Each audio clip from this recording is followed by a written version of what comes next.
एक वक्त की बात है, एक छोटा सा गांव था जो पहाड़ों के दरमियान छुपा हुआ था। इस गांव के लोग सादा, मेहनती और खुश मिजाज थे। लेकिन यहाँ एक छोटी सी लड़की रहती थी जिसका ख्वाब बाकी सबसे अलग था। उसका नाम रानी था। रानी का दिल बहुत बड़ा था और इसकी आंखों में हमेशा ख्वाब सजे रहते थे। इसके पास ज्यादा कुछ नहीं था, लेकिन वो हमेशा खुश रहती थी। इसका सबसे बड़ा ख्वाब था कि इसके पास एक खूबसूरत सुर्ख जूता हो। रानी अपनी माँ से बात करते हुए शोखी से, अम्मी, क्या आप जानती हैं, मैंने ख्वाब में एक सुर्ख जूता देखा था।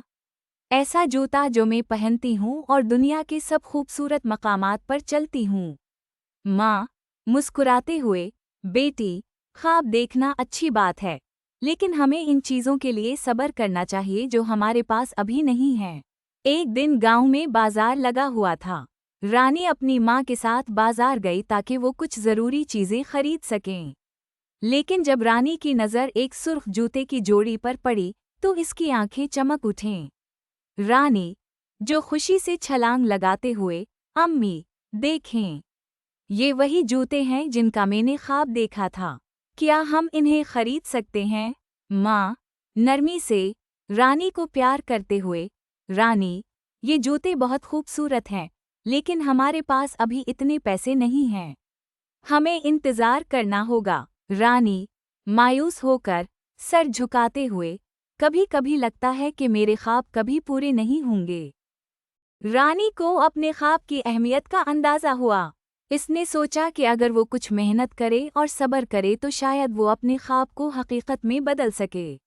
रानी अपने आप से बात करते हुए, अगर मैं अपने सुर्ख जूते चाहती हूँ तो मुझे उनके लिए खुद कुछ करना होगा।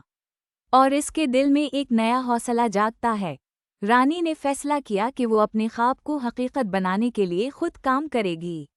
वो गांव के लोगों की मदद करने लगी और छोटे छोटे कामों के जरिए पैसे जमा करने लगी। रानी मुस्कुराते हुए, काम करते वक्त, एक दिन मेरे पास अपने सुर्ख जूते खरीदने के लिए पैसे होंगे।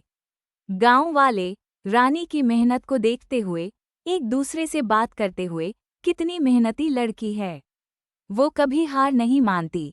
कई महीने गुजर गए और आखिरकार रानी ने अपने ख्वाब के जूते खरीदने के लिए पैसे जमा कर लिए। लेकिन जब वो बाजार गई तो वो जूते फरोख्त हो चुके थे। रानी दिल शिकस्ता होकर अपनी माँ से बात करते हुए, अम्मी, मैंने इतनी मेहनत की, लेकिन वो जूते अब नहीं हैं। क्या मेरा ख्वाब कभी पूरा नहीं होगा? माँ उसे हौसला देते हुए, बेटी, कभी कभी हमें वो चीज़ें नहीं मिलती जो हम चाहते हैं, लेकिन जिंदगी में और भी ख्वाब होते हैं। शायद तुम्हें जल्द ही एक नया ख्वाब मिल जाएगा। एक दिन जब रानी गांव के बाहर जंगल में जा रही थी, उसे एक बूढ़ी औरत नजर आई। वो बूढ़ी औरत मुश्किल में थी और रास्ता भटक गई थी। बूढ़ी औरत मायूस होकर रानी से, बेटी, क्या तुम मेरी मदद कर सकती हो? मैं अपना रास्ता खो चुकी हूँ और मुझे घर जाने का रास्ता नहीं मिल रहा। रानी नरमी से, जी, मैं आपकी मदद करूँगी, आप मेरे साथ आएं। रानी ने बूढ़ी औरत की मदद की और इसे सही रास्ते पर वापस ले आई। बूढ़ी औरत बहुत खुश हुई और उसने रानी का शुक्रिया अदा किया।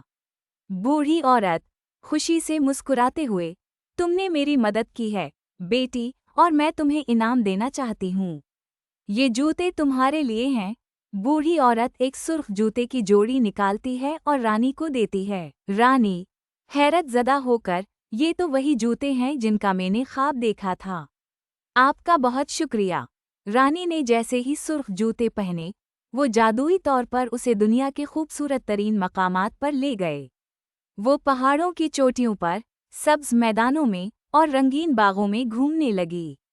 रानी खुशी से चलाते हुए, ये जूते तो वाकई जादुई हैं। ये मुझे हर इस जगह ले जा रहे हैं जहां मैंने कभी जाने का ख्वाब देखा था। रानी जादुई जूतों के साथ वापस गांव पहुंचती है और अपनी माँ से कहती है कि वो अपने ख्वाब को पूरा करने में कामयाब हो गई। आखिरकार रानी ने अपने ख्वाब को पूरा किया, लेकिन इसे एक और सबक भी मिला, मेहनत